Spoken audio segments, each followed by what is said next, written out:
آپ نے حضرت عمر سے فرمایا عمر تیرے زمانے میں ایک شخص آئے گا، اس کا نام ہوگا اویس، اس کا قبیلہ ہوگا مراد، اس کی شاخ ہوگی کرن، اس کا رنگ ہوگا کالا، قد ہوگا درمیانہ، اور ایک سفید نشان اس کے جسم پر ہوگا۔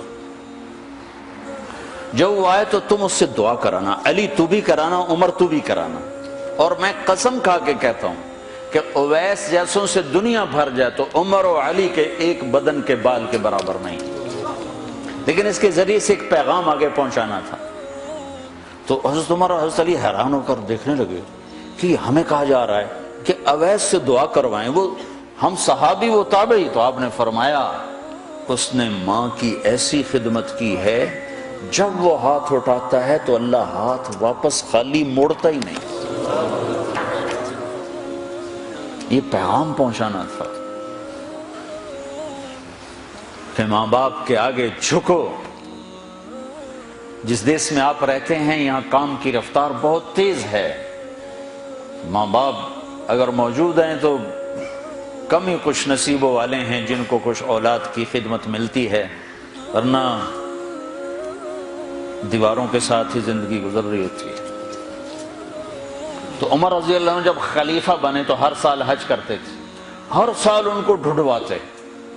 اب مجھے یہ نہیں پتا درمیان کے کوئی سال ہوں گے کہ ایک سال آپ نے حج پر سارے حاجی اکٹھے کر لیے، ایسے اپنے سامنے کا کھڑے ہو جاؤ بھائی، سب کھڑے کر لیے، کہنے لگے بیٹھ جاؤ سارے یمن والے کھڑے رہو، تو سارے بیٹھ گئے، یمنی کھڑے رہے، کہ سارے یمن والے بیٹھ جاؤ، قبیلہ مراد والے کھڑے رہو، تو سارے یمنی بیٹھ گئے، مراد والے کھڑے رہے۔ اس سال میں یمن گیا جماعت میں تو اویس کرنی کے گاؤں گیا، ان کی جگہ پیدا ہوئے، جو ان کا قبیلے کے لوگوں سے ملا، اس علاقے سے گزرا، دیکھا کہ اچھا یہاں وہ ہستی پیدا ہوئی تھی۔ خشک پہاڑ ہیں، بالکل خشک پہاڑ۔ پھر آپ نے کہا مراد والے بیٹھ جاؤ، قرن والے کھڑے رہو، تو صرف ایک آدمی باقی بچا۔ تو آپ نے اس سے پوچھا تم قرنی ہو؟ کہ جی ہاں۔ اویس کو جانتے ہو؟ کہ جانتا ہوں، میرا سگا بھتیجا ہے، میرے بھائی کا بیٹا، لیکن وہ تو تھوڑا پاگل سا ہے، آپ اس کا کیوں پوچھ رہے ہیں؟ تو عمر رضی اللہ تعالیٰ عنہ رونے لگے، کہا وہ نہیں، تو پاگل نظر آتا ہے۔ پھر آپ نے پوچھا کدھر ہے؟ آیا ہوا ہے حج میں؟ ہے؟ کہ جی ہے۔ کدھر ہے؟ کہ جو اونٹ چرانے نکلا تھا عرفات کی طرف۔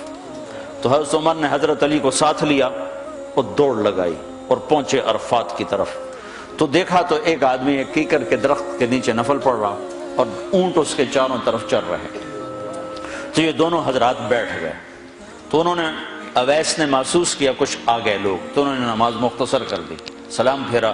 تو حضرت عمر نے پوچھا کون ہو بھائی؟ کہا جی مزدور ہوں۔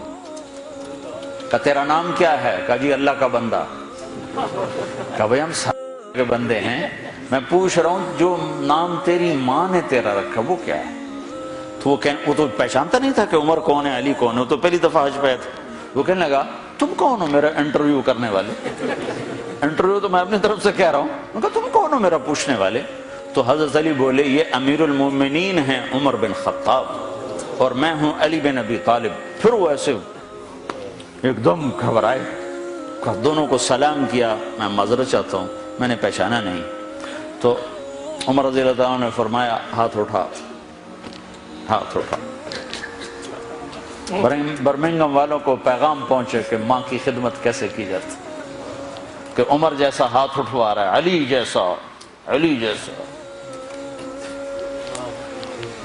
تو وہ کہنے لگے میں آپ کے لیے کیسے ہاتھ اٹھاؤں، میری اوقات ہے کہ میں آپ کے لیے دعا کروں؟ کہاں، ہمیں ہمارے نبی کا حکم تھا کہ اویس آئے تو اس سے دعا کروانی ہے، کہ جب وہ ہاتھ اٹھاتا ہے تو وہ ہاتھ خالی نہیں آتے۔ کس وجہ سے؟ تہجد، جہاد، تبلیغ، ذکر، تلاوت، تسبیح، حج، عمرے، نمازیں، روزے، ذکر، تلاوت۔ کس وجہ سے؟ نہیں، ان میں سے ایک وجہ بھی نہیں، ماں کی خدمت کی وجہ سے۔ پھر ایک اور جگہ آپ نے فرمایا کہ لوگ جب جنت میں چلیں گے تو اویس بھی چلے گا، جب جنت کے دروازے پر پہنچے گے تو اللہ تعالیٰ فرمائیں گے اویس کو روک لو باقی کو جانے دو۔ تو اویس گھبرا جائیں گے، کہیں گے یا اللہ مجھے کیوں روک لیا ہے؟ تو اللہ تعالیٰ فرمائیں گے ٹھہر جاؤ، جانے دو ان کو۔